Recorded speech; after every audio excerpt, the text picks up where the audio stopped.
Thanks for tuning into this episode of the Human Performance Outliers podcast with Zach Bitter. Yeah, so I mean, I think this can be a nice discussion. And I mean, if you follow the area, which you're saying you do, you know, there are sort of polarized views. Mm-hmm. But I mean, I'll probably say this, but, you know, most of the evidence is that linoleic acid, which is the major component of the oils you're talking about, is health promoting, but it has particular properties like LDL cholesterol lowering.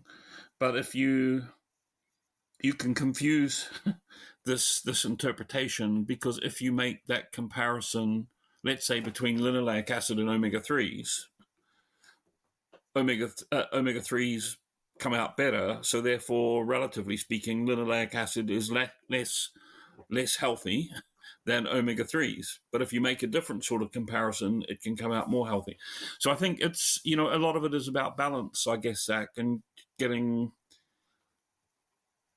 you know, the right amounts of the right things and not too much of the bad things. But, you know, obviously heating up these vegetable oils repeatedly is not a good thing. So we can discuss this. All right, everyone, welcome back to another episode of the Human Performance Outliers podcast. I'm your host, Zach Bitter, and I want to welcome everyone to this episode of the show. As a way to thank the listeners for helping me grow this podcast over the years, I'm going to continue a raffle option for all of you to have a chance to win a free consultation with me. So it's a 30-minute consultation that I will raffle off once per month. All you have to do to enter is share the episodes that you enjoy on whatever platform you find most interesting. The only thing I ask you to do is, if it's a social media channel, make sure you tag me so I see it and can save that and enter in the raffle. Or if it's somewhere else that you can't tag me at, take a screenshot and send that to me at hpopodcast@gmail.com. You can also enter the raffle by writing a show review on your favorite podcast listening platform. So if you do that, take the screenshot, send it to hpopodcast@gmail.com, and I will enter you in that monthly raffle. If you're interested in keeping up with what I'm up to, please give me a follow on some of my socials. Follow me on Instagram @ZachBitter, on X, Twitter @ZBitter, and check out the brand new HPO podcast handles, which are just @HPO podcast on Instagram and X/Twitter. Of course, all this stuff can be found quite easily on my website, which is the main landing page for everything I do at zachbitter.com. Here are some discounts and promos for HPO sponsors. Also, just a reminder, I have a full breakdown of how I use each of these products at the end of the episode, so stick around to hear that if interested. Otherwise, head over to the websites. S-Fuels, if you're interested in right fuel at right time approach, check out their second generation products that just launched. You can get a 15% discount by heading to their site. Also, if you want to try a free sample pack, for the cost of shipping, there is a link in the show notes and on the episode landing page that will get you access to that. Otherwise, head over to sfuelsgolonger.com. Janji Apparel has 10% off with promo code BITTER10. Janji makes some great training apparel. I use it in the gym and on runs. You also have a really cool product I've been using a lot lately, which is their multi-pass mini and sling bag. I would definitely recommend checking those out. Element Electrolytes has a free sample pack with a purchase of their product and a satisfaction guarantee, which just means if you don't like it, you get your money back, no questions asked. You don't even have to return the product. They also just launched a new product called Sparkle, which is a 16-ounce carbonated can with the Element flavors in it. This one's great. I've been using it in my long runs recently. Delta G Ketones has 20% off with promo code BITTER20, and they also offer a free consultation to help you better understand how their product would maybe fit your lifestyle and figure out what protocol would be best with that. So head over to deltagketones.com to check out their products and access that discount. I think like one of the reasons I got interested in it was like when I first started seeing seed oils kind of come up in topics in general. Like for me personally, I follow a lower carbohydrate diet. So like lipids and fats just tend to be like a large percentage of my intake. So I am like, I get interested in like, well, what do those inputs look like? Yeah. And then Yeah. I also kind of hold the view that most things, if not everything, have a threshold where if you Yeah. exceed Yeah. it, you're likely Yeah. going to start seeing problems. I mean, and this is just probably the obvious examples, water. Like most people are going Yeah. to say water's great for you, but yeah, you can drink so much water that it becomes Yeah. toxic. So Yeah. Yeah. Well, I try to be oxygen's the same mindful. thing, Yeah, oxygen, exactly. Yeah. Yeah. too little or too much can both be very harmful. So, yeah. We're here today, we're talking about fats. Sometimes, as scientists, we use the word lipid. Lipid and fat are sort of interchangeable. And by fats, we really mean, fatty things that we consume in the diet. And the main structural component of the fat we eat is what we call fatty acids. So these fatty acids make up most of the fat we eat. And it turns out there are different types of fatty acids, and these different types are due to different chemical structures. So, really, in the world of fats, we're very interested in the chemical structure of the fatty acid components. And that's how we classify fatty acids, and it's how we classify fats in the diet and in our body. So, one of the key points of classification is between what we call saturated fats and unsaturated fats. So all fats or fatty acids, really we're talking about fatty acids today, have a long chain of carbon atoms all linked to one another. So this is a sequential chain of carbon atoms. And sometimes between those carbon atoms, so they're linked together by chemical bonds, sometimes between them they can have a double bond. Now, a fatty acid that has no double bonds in that chain of carbons, that's called a saturated fatty acid. But a fatty acid that has a double bond, one or more double bonds in that chain of fatty acids, that's an unsaturated fatty acid. So saturated fatty acids, no double bonds; unsaturated fatty acids, one or more double bonds. Now, within the unsaturated fatty acids, we have further classifications that maybe we'll come on to shortly. Yeah. Yeah. Let's dive into that one because I think that is probably the topic at hand today is like what is an unsaturated fatty acid and why is that important for us to consider when we're kind of putting Yeah, together our food choices? yeah, okay. So, so I mentioned unsaturated fatty acids have at least one double bond in their carbon chain. But of course, when I say at least, that could be one double bond, it could be two double bonds, it could be three, it could be even more. So we have to subclassify the unsaturated fatty acids. So at the simplest level, we divide or we classify the unsaturated fatty acids into monounsaturated, mono meaning one. That means they have a single double bond in the hydrocarbon chain. And the other unsaturated fatty acids are polyunsaturated, poly meaning many. So they have two or more double bonds in the chain. So now we have saturated without any double bonds, we have monounsaturated with a single double bond, and we have polyunsaturated with two or more double bonds. And in fact, in our diet, depending on what we eat, and in our body, we have polyunsaturated fatty acids with two, three, four, five, six, maybe even more double bonds in low amounts, at least in some foods. So we're eating a variety of fatty acids with these different chemical structures. What I haven't mentioned to date, because I've been focusing on the double bonds, is these carbon chains that I mentioned can also be different lengths. So commonly in the diet, we eat fatty acids that have 10 to 20 or so carbons in the chain. So now you see the complexity of this area. We have fatty acids with different chain lengths, and we have fatty acids without double bonds, we have fatty acids with double bonds, and we have fatty acids with lots of double bonds. So probably on any day, we may be eating 30, 40, 50 different types of fatty acids, some of them in high amounts, some of them in low amounts. Now, I think this asks a couple of questions. What is the biology or the nutritional value, if you like, of the fatty acids with the different structures?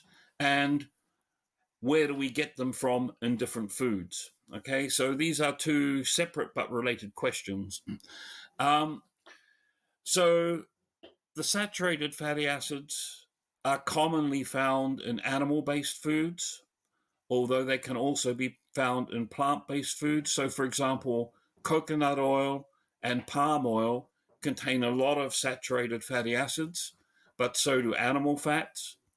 The unsaturated fatty acids, particularly the polyunsaturated fatty acids, we find a lot of those in plant foods, including in vegetable oils or seed oils, as they're sometimes called, but also in other oils like olive oil. But so different food sources of fat contain a different makeup of the fatty acid constituents. We might go into this in a little bit more detail later on when we consider different types of polyunsaturated fatty acids. Awesome. Yeah, I think that's a great breakdown of kind of just how those Yeah, different structures yeah, work and yeah. everything that kind of I goes haven't got into to it. the omegas yet, so maybe that could be the next step. Yeah, let's talk about those. I think that'll be Yeah, yeah, a featured group in the yeah, conversation. yeah, yeah. So okay, so far when thinking about fatty acids, we've considered the chain length, and we've considered the presence and absence of double bonds. And I introduced to you polyunsaturated fatty acids as being fatty acids with 2 or more double bonds in the chain, maybe as many as 6.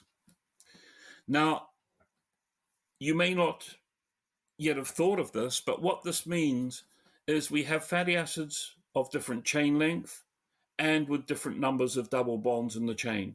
So this is getting pretty complicated now because we've got lots of possible combinations of, an 18 carbon long fatty acid that might have 2 double bonds or 3 double bonds or 4 double bonds in that chain. Of course, if the fatty acid is even longer, the possibility of having more double bonds in the chain is greater. So we have a third type of classification.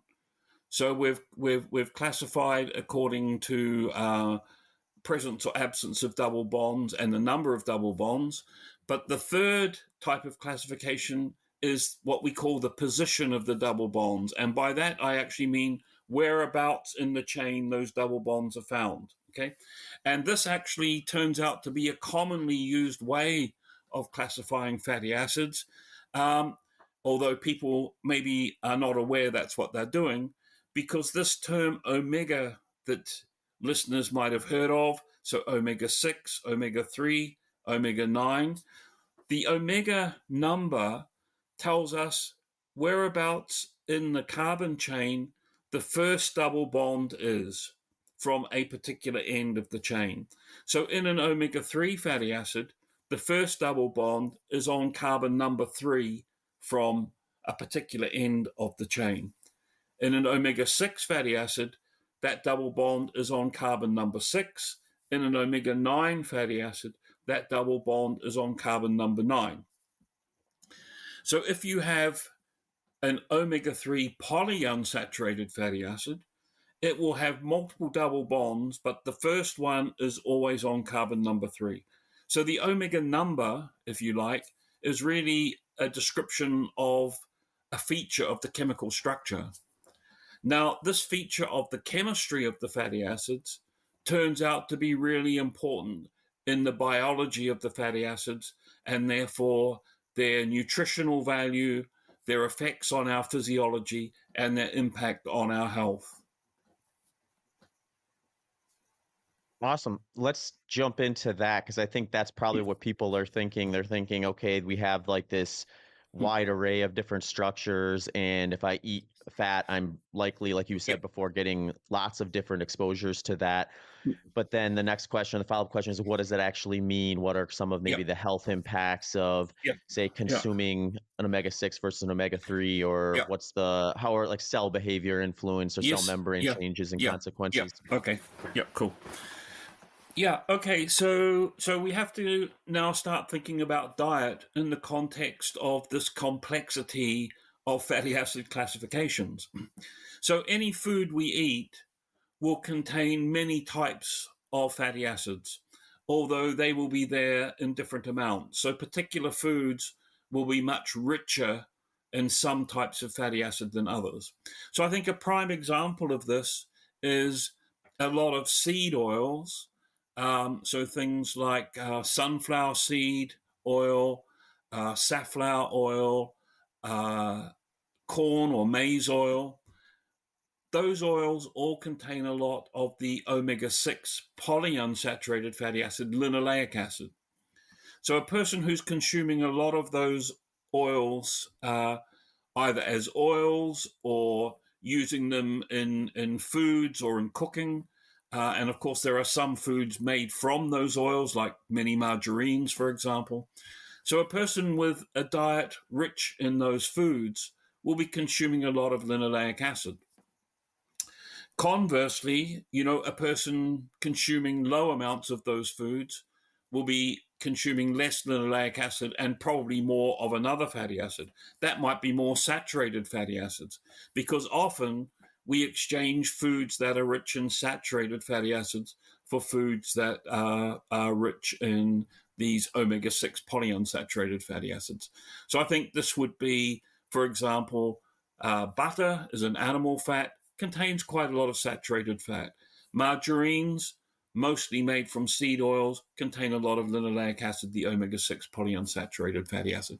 So people can be making either conscious or unconscious dietary choices that have a big impact on their intake of these different types of fatty acids. So why is this important from our physiology and from our health point of view?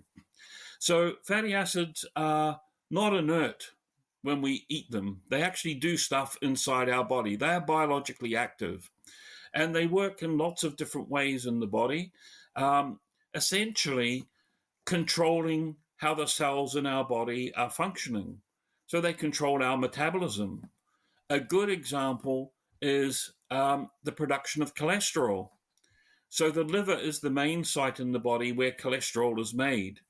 And what's really interesting is most of the cholesterol in our blood is actually made in our body in the liver. It's not coming from our diet. So what we call endogenous synthesis of cholesterol produces more cholesterol than we're actually eating.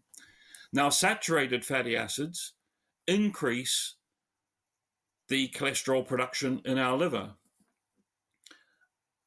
Linoleic acid actually helps remove cholesterol from the blood and put it out of the body in bile.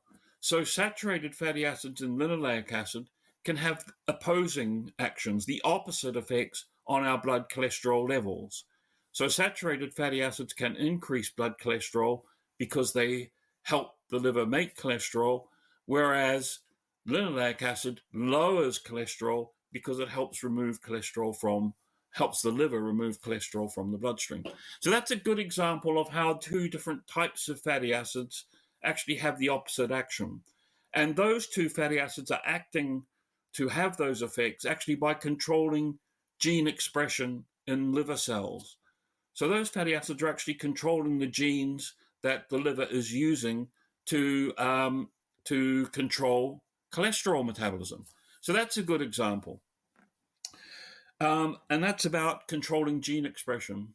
But the other really important thing that fatty acids do in our body is they get into our cell membranes. Now, the membranes are sort of the envelope around the cells. And membranes are made of fat. They're made of a particular type of fat called phospholipid. And just like dietary fat, the membranes around our cells contain fatty acids in their structure. So one of the main roles in the body of fatty acids is in cell membrane structure and function.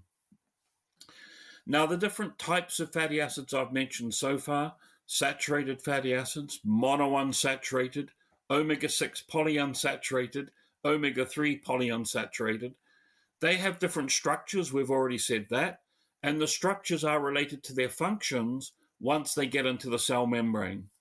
So in other words, membranes containing a lot of, for example, omega-3 fatty acids behave very differently from membranes containing a lot of omega-6 fatty acids. And what do I mean by membranes behaving differently? So membranes are the way our cells are communicating with the outside environment. So, for example, cells of the liver, again, have to respond to hormones. Cells of muscle respond to hormones. Cells of the heart respond to electrical signals. Cells of the immune system respond to infectious signals. All of those signals are outside the cell, but the message is received by the cell membrane. And that message is sort of interpreted, and then the cell makes a decision on how it will behave in response to that signal. And what I'm suggesting to you is that connection between outside the cell, where the signal is, and what the cell is doing is controlled by the membrane fatty acid makeup. And membranes richer in certain types of fatty acids are causing cells to respond differently from membranes that are richer in other types of fatty acids. And here there's quite a distinction between the omega-6 and the omega-3 fatty acids, and they often have opposing actions at the cell membrane level. So a cell that's got a lot of omega-6 fatty acids in its membrane will behave very differently from a cell with a lot of omega-3 fatty acids in the membrane.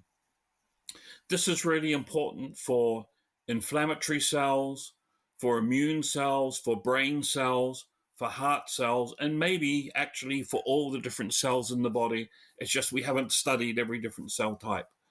So again, keep in mind that these different fatty acid families are having different actions once they get into the body, and a lot of that is about them getting into the membranes of your cells. I'm excited to announce that I launched a new group coaching option. So to go along with my personalized one-on-one coaching options and my pre-made plans that I have on my website at zachbitter.com, this year I'm starting a group of online endurance runners who want to work with me in a slightly different model. So if you're interested in checking that out, just head to my website at zachbitter.com, go to the coaching tab. From there, you'll be directed to the team coaching option, and you can sign up for that and get onboarded to join the group. So let's just kind of like try to take this back to kind of the real world where people are choosing foods and how that maybe impacts the cell membranes and then therefore their health outcomes. So if we had someone who is eating a diet rich in omega-6s and maybe low in omega-3s, from what I'm understanding from what you're saying, that's going to create a different cell membrane and then potentially different health outcomes.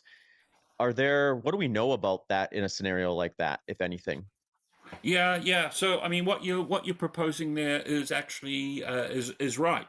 So I think to answer this question, I'm going to have to start talking about specific fatty acids of the omega-6 and omega-3 families. And I already mentioned linoleic acid from the omega-6 family, and that there's a lot of linoleic acid in some of the common seed oils. But there's another omega-6 fatty acid that's also a relatively minor constituent of the diet, but there's a lot of it in our cell membranes. And that's an omega-6 fatty acid it's got a long name, it's called arachidonic acid. Okay, so arachidonic acid. And our cell membranes typically, at least some cells, contain quite a lot of arachidonic acid. And this is particularly so for the membranes of cells involved in inflammation, membranes of platelets, which are involved in blood clotting. And one of the things that arachidonic acid does is when those cells are stimulated, arachidonic acid is converted through chemical reactions. So first of all, it's released from the membrane when the cells are stimulated. So inflammatory cells, for example, they release arachidonic acid, and then the arachidonic acid is converted through chemical reactions to highly active, what we call lipid mediators. Again, these have long names. So things like prostaglandins that some people might have heard of are produced from arachidonic acid. And these have roles in health, but overproduction of these lipids like prostaglandins is not a good thing. That's actually associated with less healthy outcomes. And this is really clear because there are lots of medications, lots of drugs that people take to control arachidonic acid conversion to these prostaglandins, and there's also leukotrienes as another. And the most common of these drugs is aspirin. So aspirin works by interfering with arachidonic acid conversion to prostaglandins. So if you think about why would a person take aspirin? They've got a headache, they've got fever, they've got pain somewhere. So all of those effects, the headache, the pain, the fever, all of those things that a person can feel are caused by chemicals produced from the omega-6 fatty acid, arachidonic acid. Okay, so all of this tells us that a cell membrane that has the capability to produce too much of these chemicals from arachidonic acid is not a healthy cell membrane. Okay, so how do we mitigate the amount of arachidonic acid in membranes? So one way could be to decrease our intake of omega-6 fatty acids. So that is a strategy. But actually, I think we need to keep all things in balance. So, some sort of limitation on omega-6 intake is, fits with the idea of all things in moderation.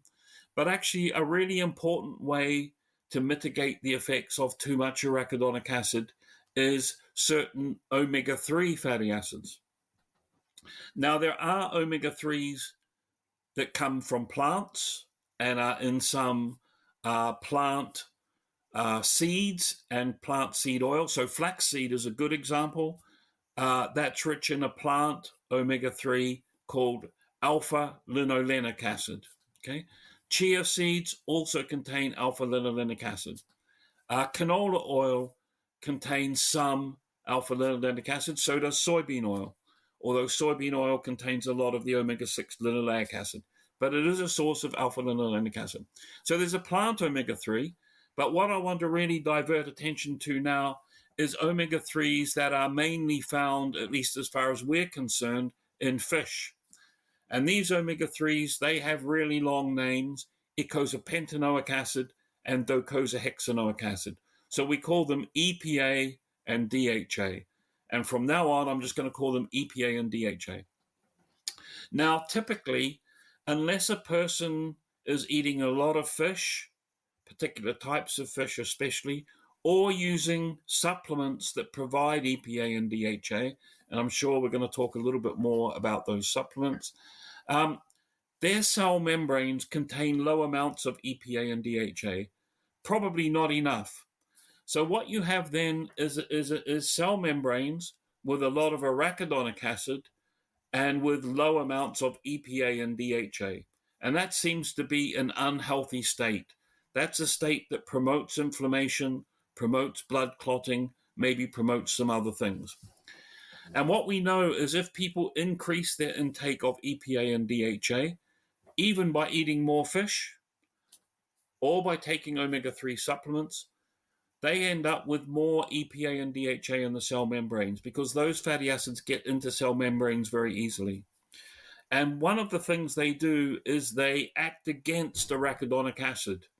So you get a decrease in these prostaglandins and leukotrienes that I talked about before that do things like cause headaches, cause pain, cause fever, and so on. Now, omega-3s are not fast-acting like aspirin will be.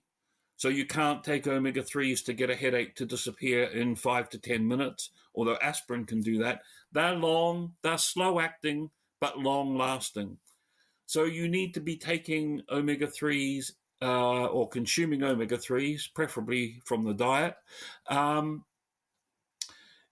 a period of weeks to months to get enough in your cell membranes. But then you start getting the biological impact of this sort of mitigation of too much omega-6 arachidonic acid. So these fatty acids are working at the membrane level to sort of stop the harm of too much omega 6s in the location. They also have their own actions in the membrane to help control inflammation, amongst other things. They're very important in the eye and the brain, particularly DHA. This promotes good visual function in babies, promotes good brain function in babies. That's really very clear. And for this reason, pregnant women, women who are breastfeeding, need to make sure they're getting enough omega 3s, particularly DHA in the diet for the newborn infant. So, what I'm presenting to you now is we've got these cell membranes that are controlling sort of cellular function, and the exact nature of what the membrane is doing is modified or is changed according to the relative amounts of omega 6 arachidonic acid in particular and the omega 3s, EPA and DHA. So we've sort of got to balance that up to get our cells working optimally. I think that's a good way to think of it. Yeah, I remember when I was kind of looking into some topics a while back, they would talk about kind of like ratios of omega-6 to omega-3 fatty acids. And it seemed like the argument there was that historically we had closer to like maybe a 1-to-1 ratio. And nowadays with our modern food environment, we're like way off to maybe 20-to-1, Yeah. where these omega-6s are making up just such a bolus of that ratio that we're starting to potentially see problematic things like of what you described there. Am I right about that? First of all, is that something we should be Yeah. considering, or has that Yeah. been kind of teased out of the Yeah, research?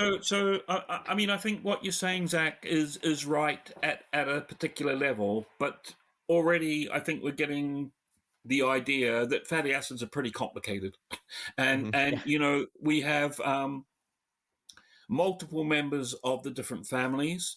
So I've talked about linoleic acid and arachidonic acid from the omega 6 family, and I've talked about alpha linolenic acid, EPA, and DHA from the omega 3 family.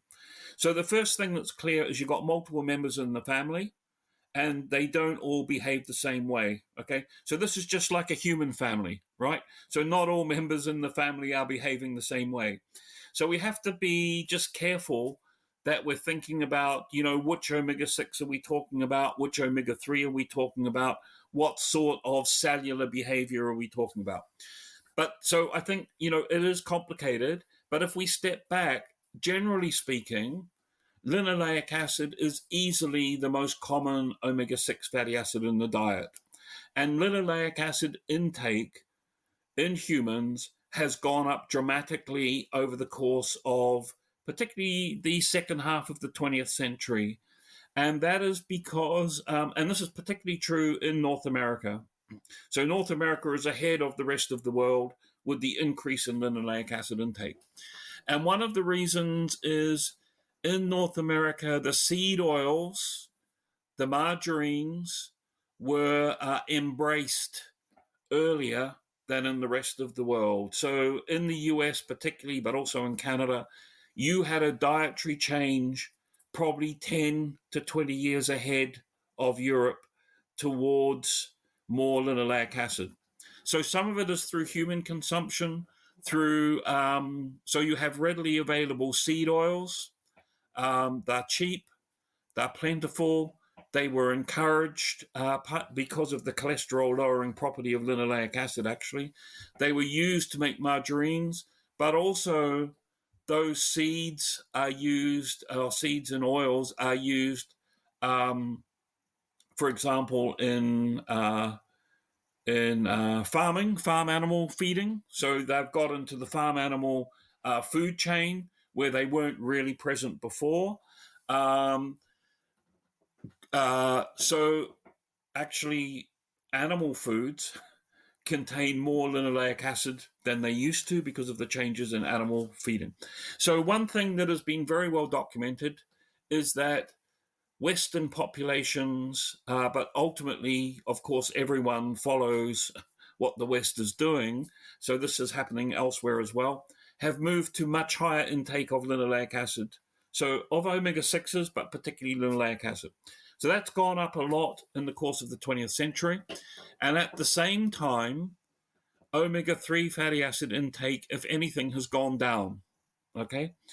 So we've had this shift away from omega-3s towards omega-6s. And if you think about fish consumption, and I mentioned fish as an important source of EPA and DHA, which are the really important omega-3s. Not that alpha-linolenic acid is unimportant, but EPA and DHA are super important. What's interesting is actually fewer people eat fish now than in the past. So fish was a much more common food going back, 100 years or more. So we've moved away from eating fish. Of course, some people like fish, but a lot of people don't. So we've moved away from eating fish, and at the same time, we've moved towards bigger use of seed oils, bigger use of margarines, feeding seeds and seed oils to cattle and stuff like that. So you're bang on. You're dead right. If we created a ratio between omega-6 and omega-3 intake, that ratio now is much higher than it was probably 50 years ago, certainly higher than 100 years ago. And people have estimated that if we go back even further, by which I mean, the sort of thinking about diets that it's believed humans evolved on, that the ratio was very different then from how it is now. So it is argued that as far as the fatty acids are concerned, we're existing on a dietary makeup which is very different from the dietary makeup that humans evolved on. And therefore, it may not be, perfectly compatible with our health. We've actually evolved against a different dietary background. Interesting. Yeah, I always find that topic, and this is maybe a little bit of a tangent, an interesting one in general, because there's kind of the conversation around like a natural diet versus a novel diet. And the way I sort of see it is like we all die regardless. So like either one of these probably have trade-offs that are going to result in potentially risk factors in one area or the other. And sometimes it comes down to like, well, which risk factor are you trying to account for versus the Yeah. other? And I think like maybe saturated fats versus polyunsaturated fats are maybe one of those examples where possibly you can lower your omega-6 intake by switching to a saturated fat, but then you also may increase your cholesterol and therefore potentially Yeah. have a higher risk of Yeah. cardiovascular disease. I, I think your point is a really good one, Zach, and of course you're right. So I think one thing that's happened is we are living longer, and we're living longer for lots of reasons. Some of them, I think, related to the fact that our diets. We can criticize our diets right now in 2024, but generally speaking, diets are better for us in the West, certainly, than they were 100 years ago. So diet is part of it. Of course, we have other things. We have vaccinations now. We have lots of drugs. We have more hygienic living conditions. We have central heating to keep us warm in winter. All of that stuff. So we have created a situation where we remain healthier for longer and we live for longer. So, life expectancy has gone up. What's interesting right now, again, this will just be a tangent for me, Zach, is that, there's a concern actually that life expectancy is starting to go down because of the prevalence of obesity in the population. So actually, we've got to a point where we've sort of got on top of things. And, people were once considered old, when they hit 60. Mm-hmm. But now, people, it's common for most people in our countries to live well into their 70s, maybe their 80s. So life expectancy increased a lot in the 20th century. But now in the 21st century, we actually have got to a point where, there is concern that in some groups of the population, life expectancy is going to go down again. And we have this problem of obesity in children, which is going to impact them, I think. So my point initially was we're living longer And what we want really is we want people to live healthier as well as living longer. So there is a mismatch. So people will talk about what's called health span. So lifespan is just how long we live. Health span is how long we live healthy. And, we want to make sure people have a good health span. It's no good living to, 85 if you've spent 20 years in a very bad state of health. That's not good for the person. It's not good for their family. It's not good for society. So this, of course, is behind the drive for us to understand the factors that promote healthy aging, test those interventions, and get to a better place. But I think your point that initiated this bit of our discussion is a very good one, that at the moment, humans are mortal. We will die eventually. Some people will die as a result of heart disease. Some people will die as a result of cancer. Some people will die as a result of dementia. Some people will die for other less common reasons. I mean, they're the three big killers these days. So I think it is a trade-off. And if you think about human evolution, evolutionarily, we needed, like all animals, we needed to get to the stage where we would reproduce and look after our young. And then when they were capable, the older people didn't matter anymore. So a shorter lifespan was not really an issue when the biggest driver was to survive, for women to survive childbirth, for children to survive childbirth and infancy, and get to a stage where, humans would reproduce and, the species would continue.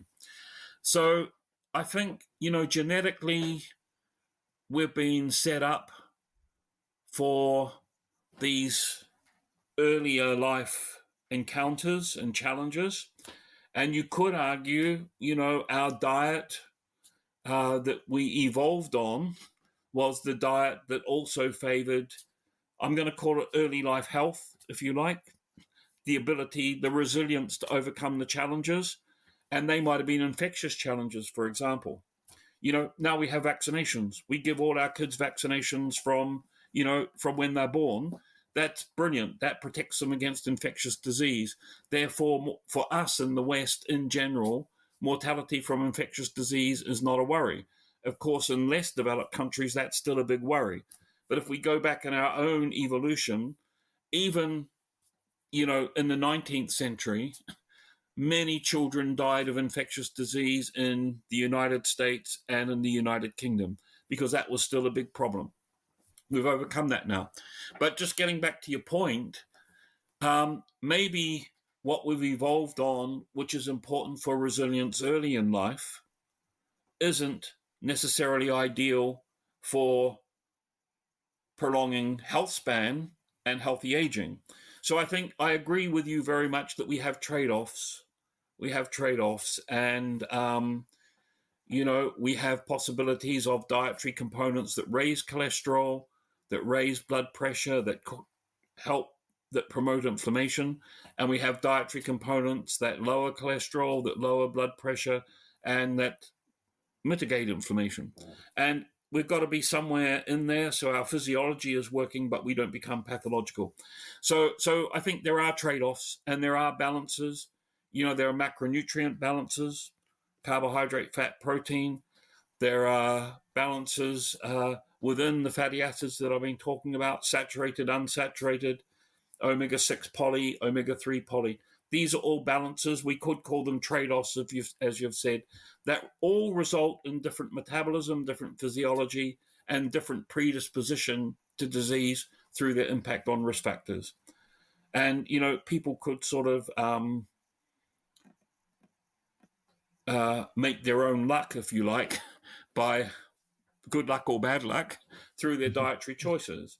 But at the same time, a healthy diet seems to reduce the risk of cardiovascular disease, reduce the risk of a lot of cancers, maybe delay the onset of dementia. So, a generally healthy diet can have multiple effects at prolonging both lifespan and health span, I think. Mm-hmm. Yeah, and that kind of that was a great description, by the way. And I think that my next question is sort of if we go back to that person who, let's just say they're going out of their way to consume high amounts of linoleic acid Yeah, and yeah, out of their way to small amounts of omega-3, like they're avoiding fish yeah, yeah, altogether, yeah, they're yeah, avoiding yeah, supplementation and yeah, whatnot. What are some of the risk factors, if we know of yeah, them, that they would yeah, probably experience with that sort of an approach? yeah, yeah. So, I think a diet low in omega 3s, particularly EPA and DHA, but omega 3s in general, is not desirable. And I think maybe we have to consider, Zach, later on in our discussion, sources of omega 3s beyond the ones I've talked about, which are fish based. So, what we know is if we go the other way round, if we give people higher amounts of omega 3s, we know we can beneficially impact a lot of risk factors that are pre existing in individuals. And of course, this is done in research studies, but the people we study are sort of representative of the population. So, for example, omega 3s, I've already talked about inflammation. So one of their main roles is helping to keep inflammation under control. Okay, so you still get physiological inflammation, but you don't get pathological inflammation. And people may not really be aware, but inflammation is really important as a risk factor in lots of the things we've already talked about. So inflammation increases risk of heart disease. Inflammation promotes an environment where cancers thrive. We think what we call neuroinflammation, so inflammation in the brain, is a component of cognitive impairment leading to dementia, but also plays a role in psychiatric and psychological conditions. Inflammation is part of metabolic disease. So, in a person who becomes obese, there's more inflammation in their adipose tissue, and that is harmful. So, inflammation is really important, and therefore, the effects of EPA and DHA to reduce the inflammatory burden in the body are really important. So, that's one example. Omega 3s also promote heart health through effects on the heart cell membranes. So they help reduce heart rate a little bit. They also reduce blood pressure a little bit uh, in people who are not taking antihypertensive medication, of course. They reduce a type of fat in the blood, lower a type of fat in the blood that we haven't mentioned, which is triglycerides. Triglycerides are a risk factor also for heart disease. They're different from cholesterol. So omega 3s have a range of effects on risk factors, mainly acting through controlling metabolism, controlling gene expression, and changing how cell membranes are functioning. Okay, they reduce blood clotting, which can be a good thing in some situations. So I think if you have a diet without enough of omega 3s, the result is you have higher triglycerides, you have more inflammation, you might have slightly higher blood pressure, and so on. So I wouldn't personally favor a situation where and all of these things are made worse because of this opposing action of omega 3s and omega 6s. A diet low in omega 3s is made worse for the person if it's very high in omega 6s. So this is all about, we discussed balance already, but Mm-hmm. this is all about balancing these different families so you get optimal cell function. Mm-hmm. So I would never advise a diet very high in omega 6s and very low in omega 3s. I don't think that is compatible with optimal physiology and optimal health. I would try and get that balance right. Hey folks, just a quick reminder that this podcast sponsors include S Fuels. They have a 15% offer for you. Element Electrolytes, they have a free sample pack offer for you. John G Apparel has 10% off, and Delta G Ketones has a 20% off and free consultation offer for you. Links and details can be found in the show notes and the episode landing page.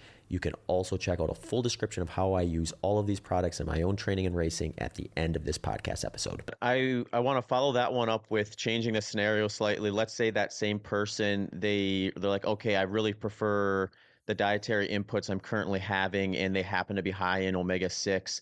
Is there a path forward for them by just increasing their omega-3s where Yeah, they can kind of continue that high linoleic acid yeah, intake? yeah, yeah. Some people would argue they should actually, I mean, if the diet is really high in omega 6s, that they should consider ways to reduce their omega 6 intake. So, I mean, that is a choice people could have by changing some of the things they're eating. That might mean they're eating more omega 3 rich foods, which would be a good thing. But it might also mean actually they have to eat more saturated fat rich foods. Now, some people would argue that's not a good thing. So, again, it's all about choices and balances. But something people might consider. So I mentioned so EPA and DHA. Um, fish is the main source. So I think adding fish to the diet of someone who, for a reason, wants to have a reasonably high omega-6 intake, that's not incompatible. I don't think. So that could be managed. Using omega-3 supplements, of course, could be managed. But before I mentioned the plant omega-3s, so, you could have oils. So if someone is using, let's say, a lot of sunflower oil, safflower oil, corn oil, they may want to consider oils that still have linoleic acid but contain also a reasonable amount of alpha linolenic acid. And, canola oil would be a good example. They might want to consider, flax seeds, chia seeds, using them in the diet, maybe within snacks, maybe on cereals, stuff like that. Of course, there's flaxseed oil. So people could consider flaxseed oil and incorporate that in their diet, in dressings and stuff like that. So I think there is a way for people to try to get a reasonable intake of omega-3s whilst maintaining a certain omega-6 intake, if that is what they choose. But, just think about the balancing act. Now, when I talked about EPA and DHA, I stressed that fish, and, I mean particular types of fish really, salmon is a good source of EPA and DHA, particularly wild salmon. Tuna is a source, sardines, mackerel. So there are really good fish sources of EPA and DHA. But of course, fish isn't for everybody. Not everyone likes fish. Not everyone wishes to eat fish. Fish has its own sustainability issues. So that's something I think people like me that advocate EPA and DHA need to think about. So we need to think about, other sources of EPA and DHA. And one interesting thing, just to make everyone aware, Zach, is we have a pathway in our body to convert the plant omega-3 alpha linolenic acid that I mentioned from flaxseed, for example. We actually have a pathway in our body, in our liver, in fact, mainly, to make that into EPA and make EPA into DHA. So although I'm talking about dietary sources, we do have metabolic capability to make those fatty acids. But it turns out we're not very good at it, okay? And one of the factors that slows that process down is a high linoleic acid intake, okay? And that is where your idea of a ratio is really important, because metabolism of linoleic acid and metabolism of alpha linolenic acid uses the same enzyme. So there's direct competition between omega-6 and omega-3s. So if you have a high linoleic acid intake, you're reducing your own ability to make your own EPA, okay? So that actually is a deleterious effect of too high an omega-6 intake, I think. Now, obviously, you can sort of compensate for that by having preformed EPA and DHA from fish or from supplements. But the reason I brought this up is fish are actually like us. They're not very good producers of EPA and DHA. And what happens actually in the global ecosystem is algae are the big producers of EPA and DHA. And they move through the food chain, up the food chain, to particular types of fish, particularly cold water fish from the sea, like salmon, the ones I mentioned. Um, so algae are actually the big global producers of EPA and DHA. So we need to think. Um, so there's a couple of advantages there. One is that algae are plants. So algae are very compatible with the drive to plant-based diet. The fact that even if people maybe don't want a plant-based diet, they maybe don't like fish. So algae, I think, could be part of the solution here. Algae themselves can be grown commercially very easily. Actually, there are some seaweeds that contain EPA and DHA, and seaweeds are sort of just big algae, if you like. So I think, and algal oil, so the oil from these algae that produce EPA and DHA are also used in the supplement industry now. So you can get, I'm going to call it plant-sourced EPA and DHA from algae. So I think maybe I've diverted off the question a little, but already trying to think of ways to consume more EPA and DHA. We don't have to be limited to fish and supplements that come from fish. We actually do have another alternative. At the moment, that's a bit of an expensive alternative, I think. But so algal oils could be part of the answer. If I can carry on, Zach, another part of the answer actually is trying to help our metabolism to make more EPA and DHA ourselves. Okay, so why worry about consuming preformed EPA and DHA if we can make more ourselves? And this is where we have to think about, I already mentioned, getting the balance between linoleic and alpha linolenic acids right. So we know from human research is if you give people more alpha linolenic acid and keep linoleic acid as it was, you get more EPA being made. Okay, so you can just have more alpha linolenic acid.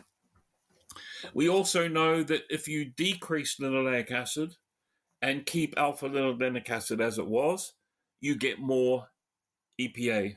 Okay, so you can get more EPA by playing with either side of the equation. Now, ideally, you might want to decrease linoleic acid and increase alpha linolenic acid at the same time. I think that would be a good strategy.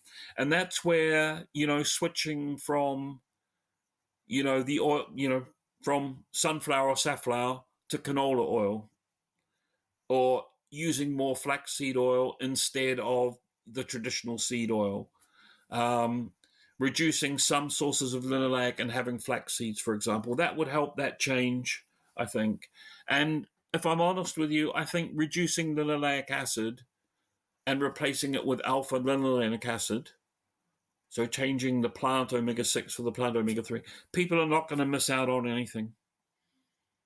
I don't think they're going to miss any health benefits by doing that, and they're going to gain from making more EPA and maybe DHA. Mm-hmm. Yeah, it's interesting, and I'm thinking about it just from a couple different angles here in terms of how people would achieve that, and maybe even gain some like outside benefits too, because we talked before, but we have like a bigger issue today with obesity as being a problem, and that's by default just an excess problem, right? So we have a situation where if someone wanted to really improve their health and they were in a situation where they needed to lose weight, they could probably find a path forward with a reduction component by just coming back towards what would be kind of a healthy amount of energy intake versus what they were having. I guess what I'm getting at is how much of the increased linoleic acid problem is due to just excess in general, driving that up along with calories. I think that's a brilliant question. That's really brilliant. And In fact, I can't answer it, but actually, I think your point is a really good one. That I stressed the increase in linoleic acid intake, which has happened in North America. It's extremely well documented. But what would be interesting is seeing that increase alongside the change in energy intake. So is it just more linoleic acid, or is it linoleic acid as part of the contribution to an increase in energy intake? So I think that is a good question. Of course, it's not just linoleic acid. Linoleic acid has gone up, but other things have gone up as well. Um, so, I mean, you talk about obesity, and you're right. Obesity at its simplest is consuming more energy than the body needs. And, we're set up not to waste stuff. So if we're consuming more than we need, we just store it away, and we store it away in our adipose tissue. That's our fat tissue. And, our body is anticipating, and we're set up for um, using that stored energy when, when the crops fail, when there's a famine. Um, and, I'm guessing in evolution, we went through periods when food was scarce, and those who had good energy stores locked away did well. So there's probably been an evolutionary drive actually for selection, if you like, genetic selection for obesity. Because evolutionarily, the more you've got stored away, the longer you would last.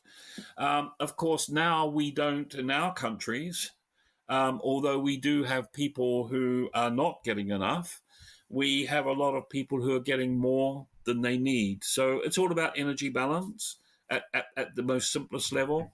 And, in terms of protecting against that, it's making sure we're doing enough physical activity to match what we're consuming, roughly. Of course, if a person has already become obese, you have the issue of trying to, induce weight loss, and that's really hard. And, you can restrict people's diets, they will lose some weight. You can get them on an exercise program, they will lose some weight. You can do both of those things together, they will lose some weight. But, the biggest way to lose weight is through surgery. And, you don't really want a population that are relying on surgical procedures for weight loss. So we have to think about, I think, two things, Zach. One is stopping more people from becoming overweight and obese.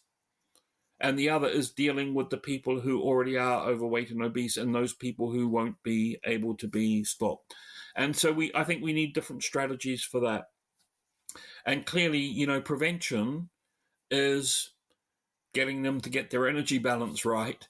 But that's become difficult now in our society, where, we live in what we call an obesogenic environment. So food is plentiful.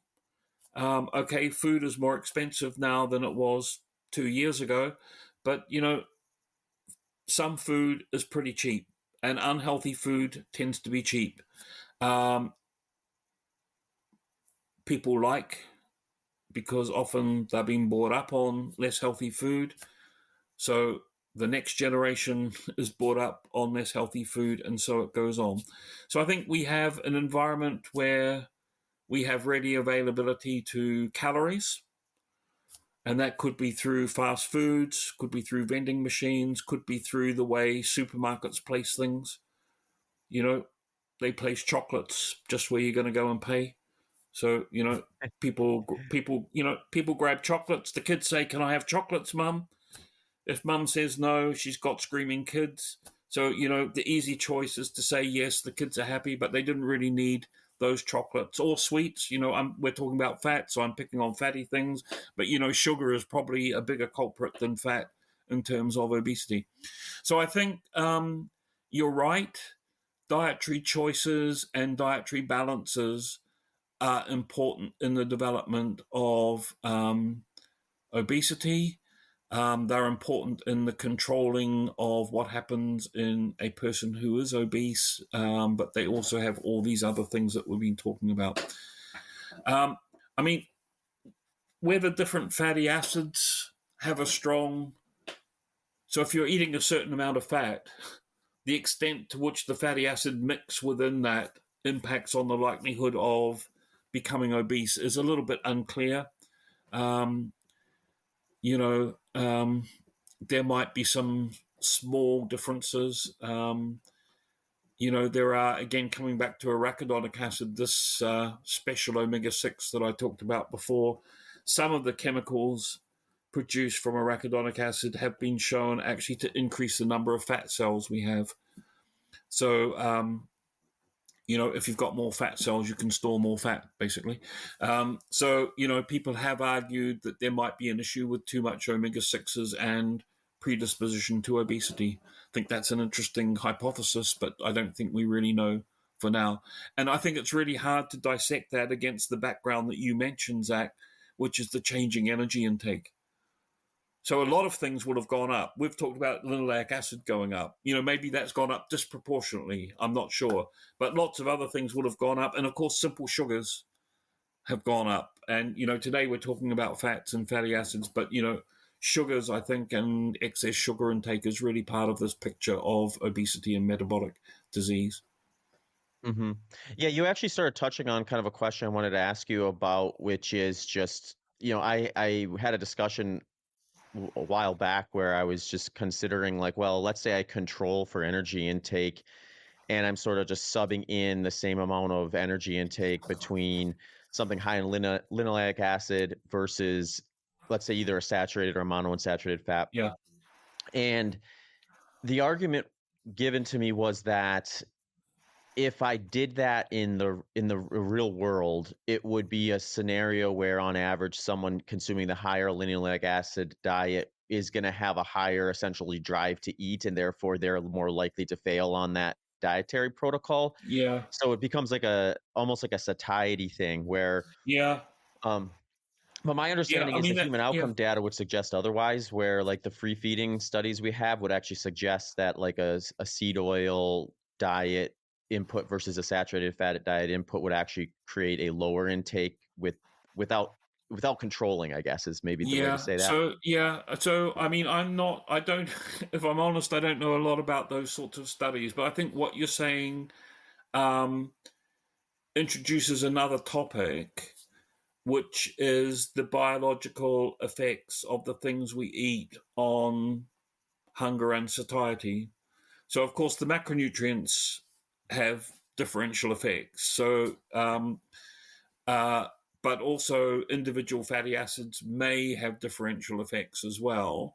But I think your two scenarios are also interesting because you can do an experiment where you essentially force people to follow a particular regimen.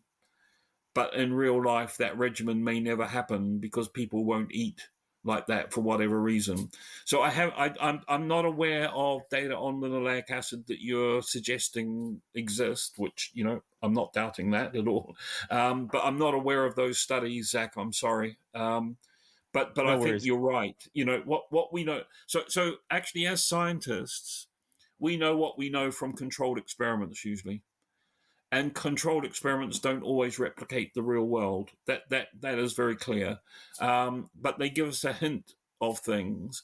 But in an experiment, you can have very high levels of compliance to an intervention in a trial because people want to behave. They want to do what they're asked to do. They want to please the researchers. They may actually want to see the research work well. So you have high levels of compliance, often to unusual regimens.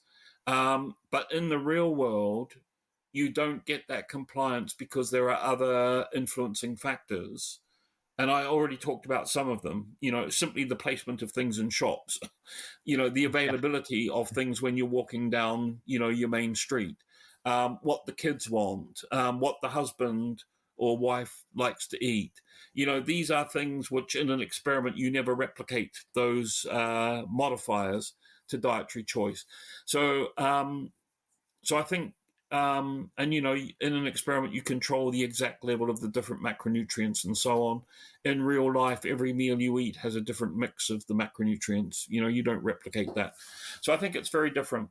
I mean, we have a good example which is related to the point of discussion, although it's not the same, which I've shared with a lot of people. So, but it illustrates my point. So, some years ago, we did an intervention trial with salmon, so the fish salmon, in pregnant women. So, we actually gave them for free um, two portions, two servings of salmon every week for the second half of pregnancy. Okay. And we actually took it to their home, and we actually gave them enough for the lady and her husband. Okay, so the lady, I'm not worrying about what happened to the man, but we gave them enough, so it wasn't. And these were women who didn't normally eat salmon. We actually gave them a cookbook with 100 salmon recipes and a dietitian to tell them what to do. Okay, so they were given all the help they needed to eat the salmon. Okay, and they filled in a diary, and we took blood samples 3 times during the study to measure omega-3s in blood, and we had 100% compliance. Okay, so every woman ate every serving of salmon she was supposed to for this period of around about 19 weeks. Okay, and we did that because we explained the study to them, we gave them free salmon, and we gave them enough for their husband, and we helped them understand how to use it. Okay, 100% compliance, basically. Once they gave birth to their baby, we didn't give them salmon anymore. Okay, and 3 months later, we gave them a questionnaire that related to their dietary habits. Okay, we had 50 women.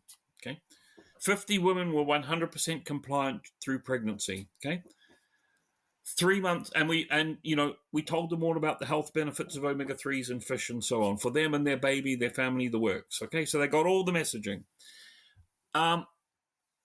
3 months after, only 3 out of 50 of the women were still eating salmon. Okay, so we told them it was good for them. They were able to do it quite happily. Presumably their husbands did it as well. But the minute they weren't in the study and we weren't giving them salmon, they weren't compliant anymore. So what you do in an experiment is brilliant, but it doesn't replicate. You know, this is like telling people to eat salmon, and of course they don't follow the advice. Yeah. So in real life, it's not like an experiment. People do different things. Okay, so I think this illustrates the point you made that a tightly controlled situation, which ours wasn't, but it was more controlled than normal, is very different from free living, and the Mhm. choices people make are very different in a free living setting, for sure.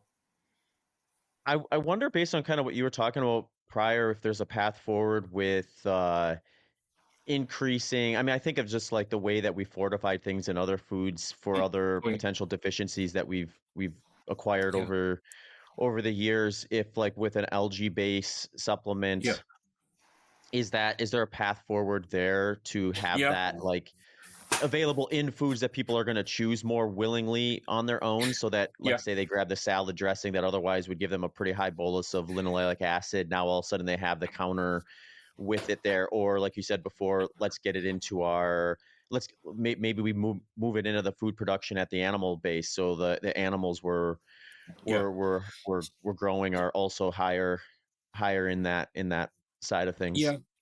That's a really good question. So I think so. EPA and DHA are consumed in low amounts, and the dietary recommendations are in hundreds of milligrams per day.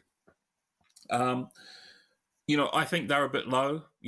They should be maybe a gram, 2 grams per day, but that is still low, and that is in the realm of many micronutrients. Okay, so although EPA and DHA are not, so micronutrients are vitamins and minerals. Although EPA and DHA are not micronutrients, actually we should treat them as if they were, because they're consumed in low amounts. And that's what micronutrients are. Macronutrients are consumed in large amounts. So, and of course, we fortify with many vitamins and minerals. So I think the idea of fortifying with EPA and DHA is a really brilliant idea. And this could be a use of something like algal oil. Um, so you could incorporate those fatty acids into foods that are commonly eaten, particularly foods where, let's say, where vegetable oils are used as part of the production and processing. You could replace part of that with an EPA and DHA source. So you could fortify commonly eaten foods to help people increase their intake, for sure. And we're actually very interested in research in that area, and that's the sort of thing we're trying to do. There is an issue, which is that EPA and DHA, because of the large number of double bonds, are much more prone to damage from light and from heat than other fatty acids. So you'd have to have some protective stuff in there as well. So that could be antioxidant vitamins, maybe vitamin E, for example. But then you'd be delivering more vitamin E, which might also be a good thing. Yeah. But I think the idea of fortification with these fatty acids is a good one. You're doing a fantastic job of preempting my next question here. So I appreciate it. I was going to ask you about that in general, because it seems like, like when I look at the arguments online and elsewhere about just like the harms of seed oils or linoleic acid, Mm. stuff that oftentimes comes up is, I guess different from what we've been talking about so far, where there's like this kind of balance between omega-6s and omega-3s, and it kind of goes into this like higher propensity for linoleic acids to oxidize, or what some people will talk about is like the lag time taken to oxidize. So you mentioned vitamin E or antioxidants and things like that. My understanding, and correct me if I'm wrong, my understanding is like a seed oil will oxidize faster. It will have a shorter lag time, and that could potentially be problematic for something like cardiovascular disease. Yeah. But when we look at things like vitamin E or antioxidants in general, stuff you're going to be getting in like fruits and vegetables for the most part, the increase in lag time from that input versus the reduction in lag time from something like a linoleic acid is very much different. And it's kind of a trivial problem when you consider a diet that's actually including things that are high in things like vitamin E or antioxidants. Yeah. So we have to go back to the starting point, Zach, which is polyunsaturated fatty acids have double bonds in their chains, okay? Mm-hmm. And double bonds are the site for attack by what we call reactive oxygen species. So oxidative stress can damage these fatty acids, and these oxidatively damaged fatty acids are certainly not good for us. Okay, so that is a starting point. So DHA, which I actually didn't say, DHA has 6 double bonds in its chain. DHA is very, very susceptible to damaging oxidation in the laboratory. Okay, now what you need to mitigate against that is antioxidant protection, and vitamin E is part of the antioxidant protective mechanisms. So, just as an example, omega-3 supplements always have vitamin E added to them, okay? And that is to protect the supplement, but it's also to protect the person once they consume the supplement, okay? Now, seed oils contain high levels of vitamin E because the seeds have to be protected against damaging effects of either heat or sunlight. So seed oils contain more vitamin E than, animal fats, for example. So nature has a way of helping to solve these challenges. So I wouldn't be too worried about linoleic acid and oxidative damage. Although you talk about lag time. So lag time is an experimental measure where so bad cholesterol is carried in the blood on low density lipoprotein. So that's LDL cholesterol. That's harmful cholesterol. So you can isolate from people's blood LDL cholesterol and put it in a test tube, and then you can expose it to an oxidant, and you can measure how long it takes before the linoleic acid becomes oxidatively damaged. Okay, and that time is called the lag time. And obviously, what you want, at least in theory, is a long lag time, because that means you're not getting the oxidative damage. So in a test tube, you can actually add some vitamin E, and that will make the lag time longer. You could, in theory, remove vitamin E from the LDL, and that will make the lag time shorter. So in a test tube, you can play with those things. But in the body, I think you have, LDL is circulating in the bloodstream, so you have all sorts of other things around that are protective. Um, of course, if that LDL goes into the blood vessel wall, it can be oxidized there because of the cells that are there that create oxidative stress.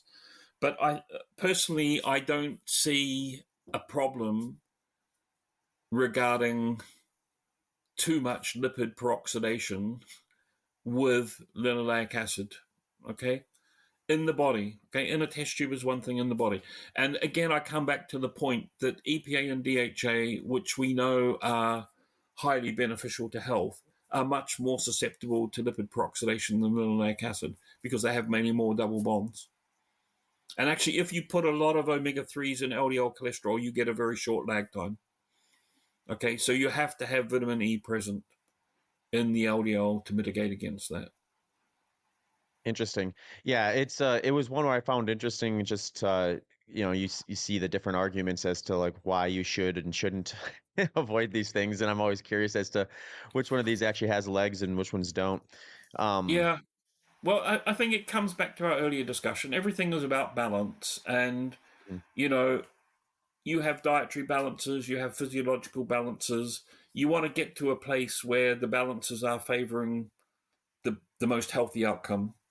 And I don't think, you know, lag time is an important concern. Interesting. Okay, and I, lag time is never measured clinically. It's only ever measured in a research setting. sure. Yeah, yeah, which you do need to account for because obviously we're eating food, we're not we're not digesting it in the tube, so to speak. Yeah, Um, I had kind of a follow-up question with that too, because I was looking at one of the arguments about seed oils, kind of pro and con, and like one of the arguments I always see on the kind of the side of seed oils are fine, they should be included in a healthy diet, don't worry about it, was that the human outcome data would suggest that eating omega-6 rich diets would actually improve a lot of these health outcomes that people are afraid of with them. And the counter argument I saw to that was that the only reason that it shows up that way is because the consumption of seed oils or linoleic acid is on like a U-shaped curve where essentially this inverted U would, if you want to visualize it, probably have a longer arm on the front side than the back side, where yeah, minimizing so, it is going to be yeah, optimal. Then you have a risk up to the curve, and then if you continue to consume it, it actually improves outcomes. So the argument there was people are eating enough seed oils now where we're kind of at the top of that inverted U. So eating more is actually reducing risk, and it's showing up that way in the human outcome data, yeah, whereas actually reducing it by a lot would be an even better move. yeah. So I think, yeah, that's a really interesting argument, and of course we're talking when we're talking about physiology in our discussion today. We're having fatty acid exposures, and we're talking about some sort of outcome, and that could be inflammation, it could be heart disease, whatever.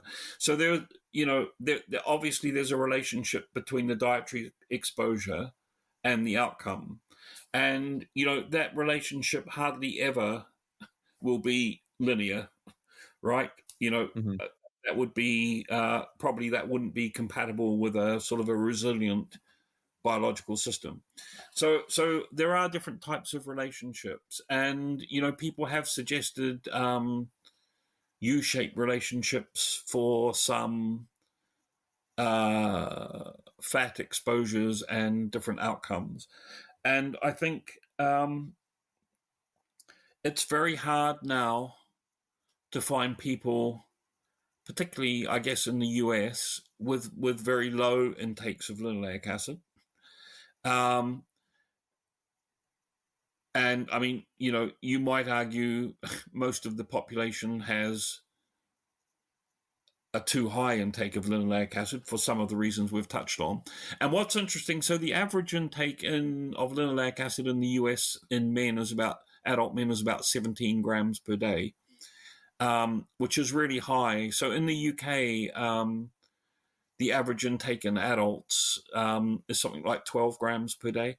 So, the average intake in the US is about 50% more than in the UK. So actually we could,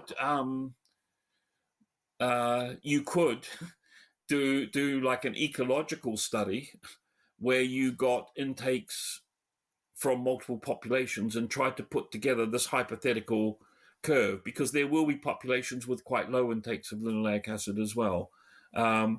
But there are all of the interactions that we have to think about. We talked about what's the total energy intake, but what's the total fat intake? What's the intake of omega-3s? So it's tricky. But yeah, so I think you're saying we might be in a spot where decreasing intake sufficiently, we could get to a place where there's even better outcome. It's just we're looking in the wrong bit of the relationship. So I mean that is an argument, but that would require a massive dietary change, I think.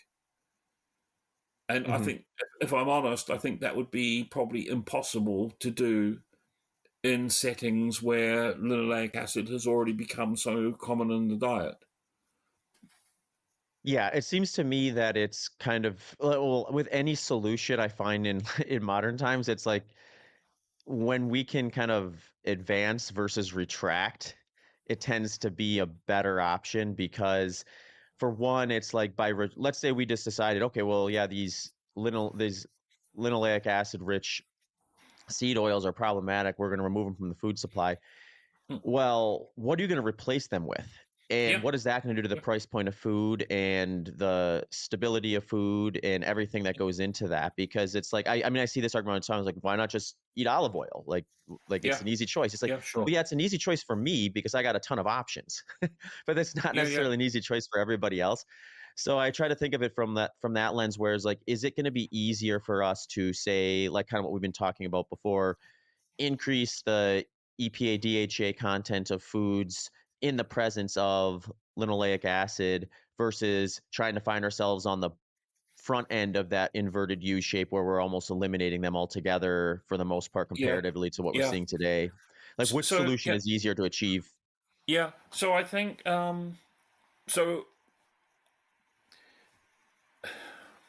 I think it's hard to have substantial changes in dietary patterns once they're established in individuals or in populations for some of the reasons I talked about before. So we touched on fortification. So that's one way to bring about some changes. We did talk about some things that people who might be, let's call it, more health aware and maybe have more disposable income could achieve by playing with, more less common types of vegetable seed oils, like flaxseed, for example. But the other thing that has happened, which your question sort of drives me towards, is there are now many more high oleic versions of seed oils. So, seeds have been manipulated to produce less linoleic acid Mm. and more oleic acid. So in the metabolic pathway, actually, you produce oleic acid and then that's converted to linoleic acid. So the plants are already producing linoleic acid, but they're metabolizing it are producing oleic acid, but they're metabolizing it through to linoleic. So if you stop that last bit of the metabolism, the seeds will accumulate oleic acid. So, you have high oleic sunflower oil, for example. Yeah, You have I was some just other going to high mention oleic that. oils. So I think um, these help. If you wanted a strategy to reduce linoleic acid intake, using those oils, as culinary oils, using them in the food production industry, etc., would be a way of reducing linoleic acid intake for sure. And that might help, so long as alpha linolenic acid was still available, that might help people make more EPA and DHA themselves at the same time as replacing linoleic with oleic acid. Now, something we didn't touch on yet, Zach, but we almost got there when we were talking about lipid peroxidation, is if you heat um, polyunsaturated fatty acid containing oils to high temperatures, you damage the fatty acids. And these damaged fatty acids are not not well, they're unhealthy. They're not good for our health. And I'm not sure of the legislation in the US, but here in the UK and in continental Europe, there's a limit to the number of times restaurants can reuse cooking oils, for example, because high fat frying repeatedly with the same oil, that's bad. But a high oleic oil, I think, is going to be more resistant to the damage of heating to high temperature. Now, I'm presenting that as if it's a good thing to try, to encourage deep fat frying, which I'm not. But I'm just saying this would be an impact. Um, so, those high oleic oils are probably quite valued by the users of high amounts of vegetable oils. Um, Hmm. so that would be one strategy to limit linoleic acid, and I think maybe it's already happening. So it will be interesting to know what the US data on linoleic acid consumption is when um, high oleic oil use really kicks in. Maybe linoleic acid consumption is going to go down. Hmm. You make another Yeah. point, which is, I mean, we're talking about replacement, um, but there are other considerations. So palm oil has been widely used in the food industry. Um, that's a saturated fatty acid containing vegetable oil or plant oil. But plantations of palm for palm oil is environmentally devastating in Southeast Asia. So you have to think, and whether the general consumer thinks about this or not, I'm not sure. But the industry and the scientists and the regulators have to think about impacts other than just human health. We have to think of a one planet, one health sort of strategy. Um, and again, this is about balances, isn't it? Getting Hmm. everything. So we want planetary health, we want human health. So where can we be to get both of those things? Um, so something that seems like, oh, okay, I want to reduce my linoleic acid. Let's use palm oil. Um, I personally, I don't think that is a good strategy from a nutritional point of view, but from an environmental point of view, that not may not be ideal. Hmm. Yeah. Yeah, there's a lot to consider, especially when you step outside just the pure health implications of this Yeah, stuff. yeah, And yeah, yeah. yeah, I Well, wanted to ask you. soybean production, you know, which produces soybean oil, but the production is way beyond the oil. Mhm. That is environmentally harmful in some geographies. But there's no stopping that now. So I think um, our food use, either for feeding animals and for feeding humans, has effects beyond simply food production and human health. Has lots of other effects. Hmm. Yeah. Yeah, I wanted to follow up with you on just the reheating of these oils in general too, because it seems like there's what is it about like the multiple reheating? Because if I just get like that same oil and go home and cook with it once with a small amount essentially, why is that less detrimental than if it's in a vat and it's getting repeated like Yeah. that? So I think some of it is the temperature. So I think you would never use at home. You would never get to the temperature for prolonged periods of time that is used in a fast food restaurant, for example. So that's one thing. Secondly, every time you do that, you damage the fatty acids, right? But obviously, well, I say obviously, you don't damage all of them the first time you do it. So you have an oil where you have some damaged fatty acids, okay? Then you reheat it again and you damage more. So you're just progressively damaging more and more of the fatty acids in the oil. And by damaging, I mean, causing oxidation, causing the double bonds to switch around. So now you have trans fatty acids, which are really bad Hmm. for us. All of the fatty acids I've mentioned so far are cis fatty acids, but this heating produces trans fatty acids. So you've got trans fatty acids, you've got oxidized fatty acids. These are both harmful. So repeated heating just increases the amount of those fatty acids in the oil. Okay. And you don't And do just that at home. You use oil once at home, and you don't. I mean, you don't do it. I guess you don't do it in a deep fat fryer. right. You have a little, you have a millimeter of oil in your pan, and you heat it for a very short period of time. Okay, it gets a bit hot, but I think it's probably not the temperature that's used in fast food restaurants.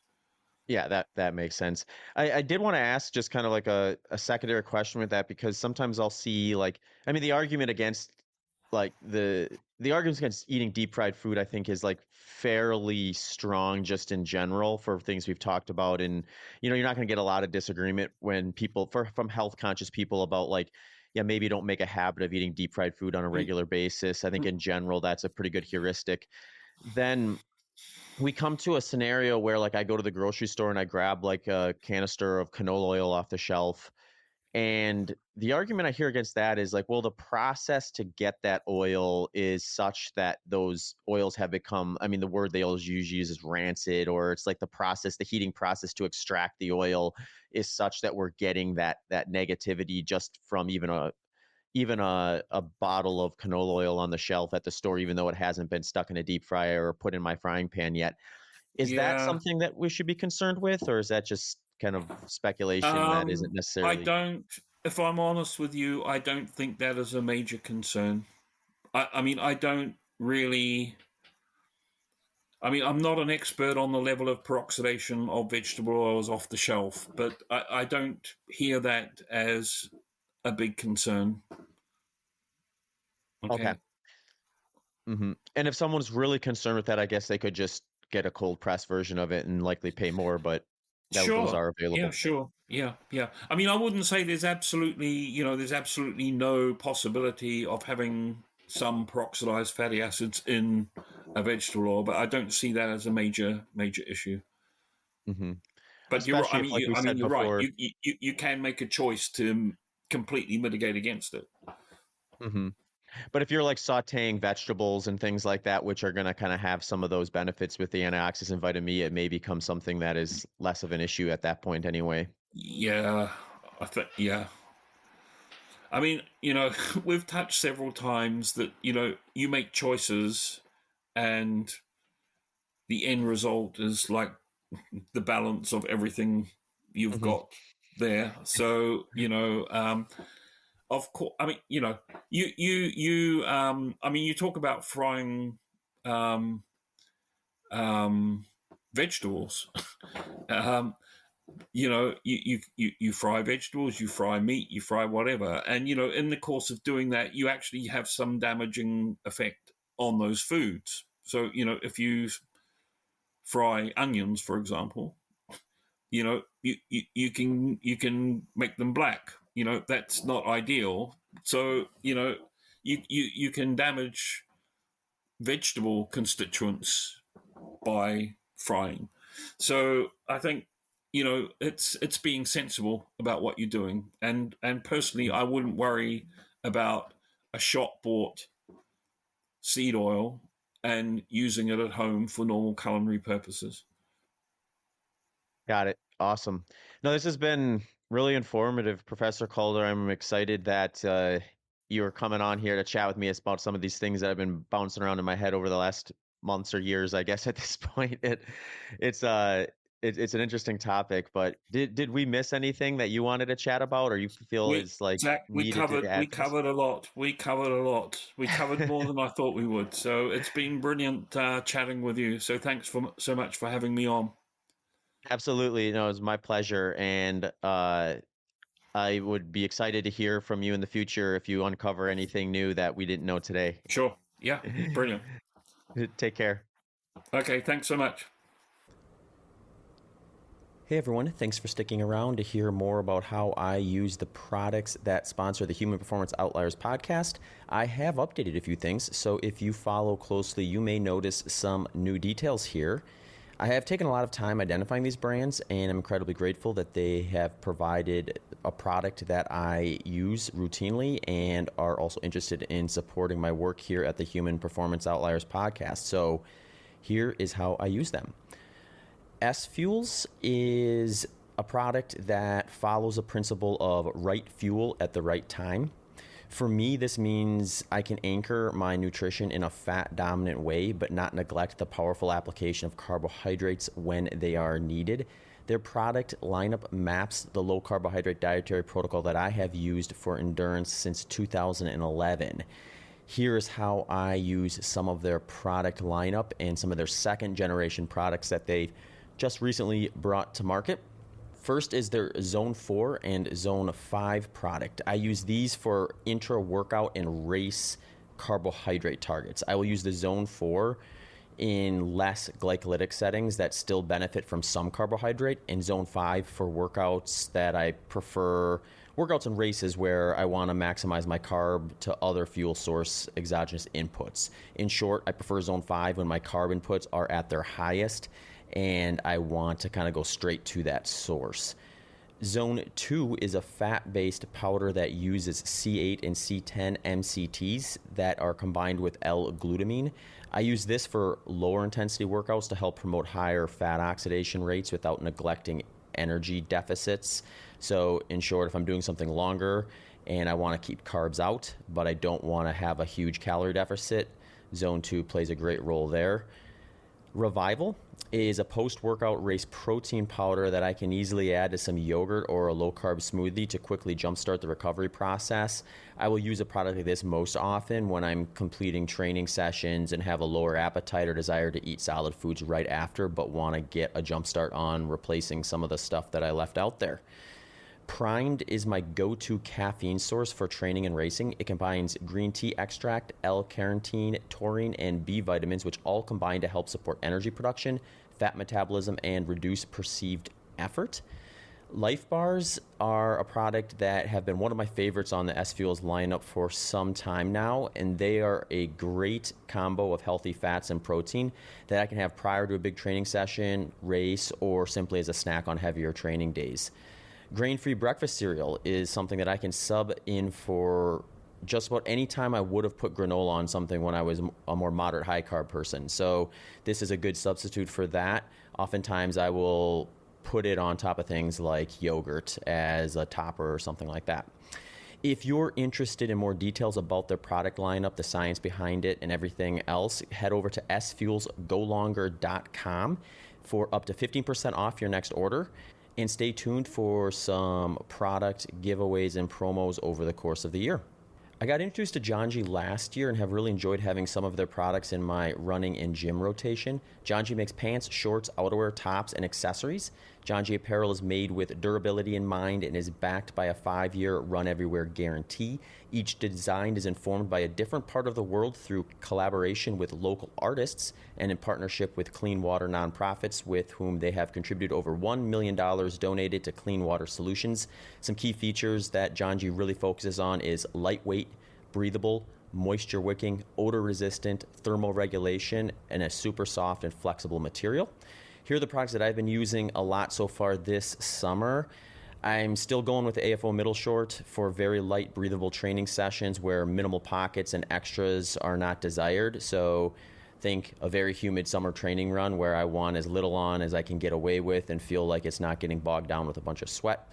The 5-inch multi-short. So I'll sub this one in for sessions where I do want a bit more storage capacity that is placed in the right areas or the right spots. So think things like where I put my phone, does it sit nicely? Or is there a spot to put my key where it's not flopping around or poking me in an awkward place or things like that? So I really like the 5-inch multi-short for that sort of a training session.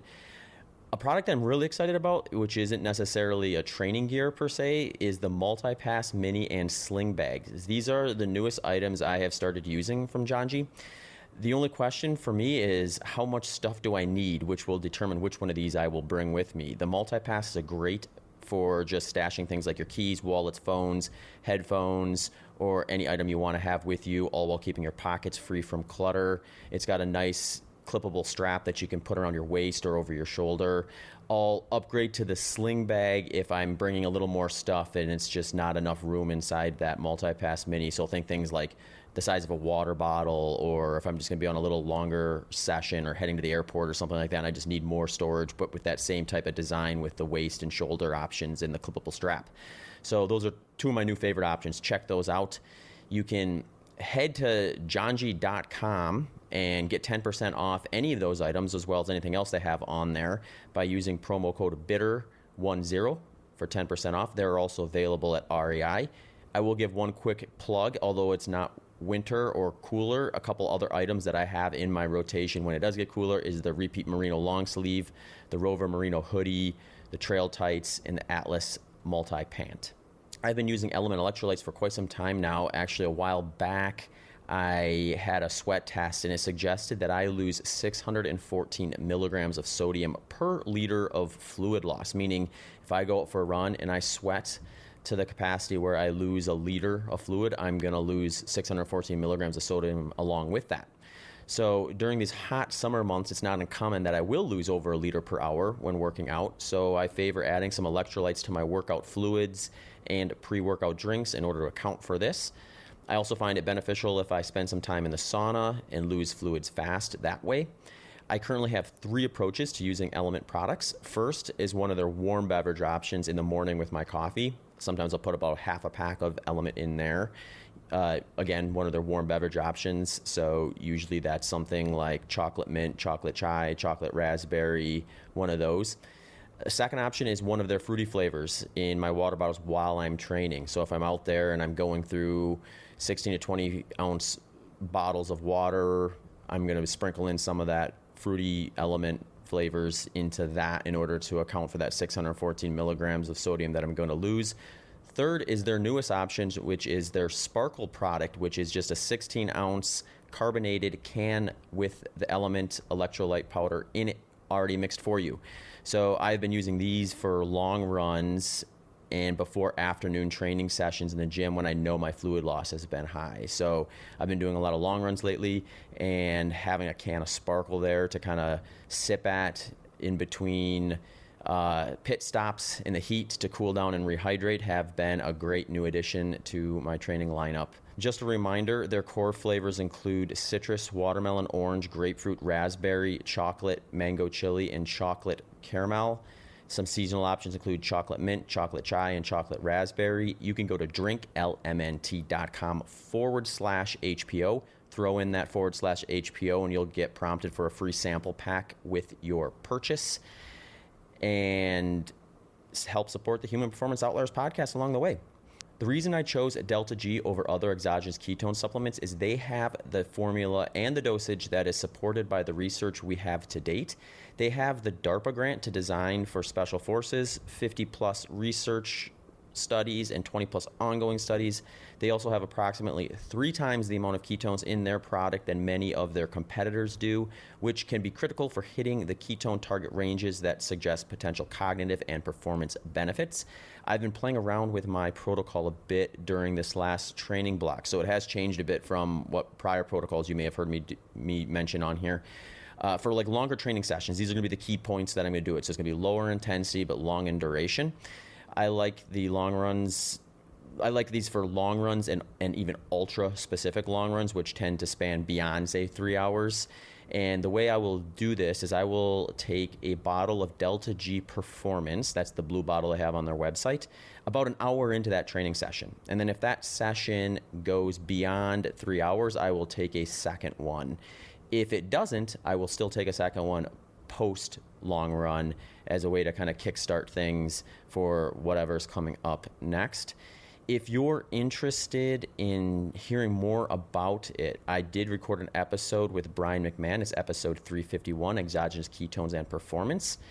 And if you're also interested in checking more out about the product and signing up for a free consultation to find out how it would maybe fit your lifestyle, you can head to deltagketones.com. Feel free to throw in a promo code BITTER20 for 20% off your purchase of Delta G Ketones. Thanks for tuning into this episode of the Human Performance Outliers podcast with Zach Bitter.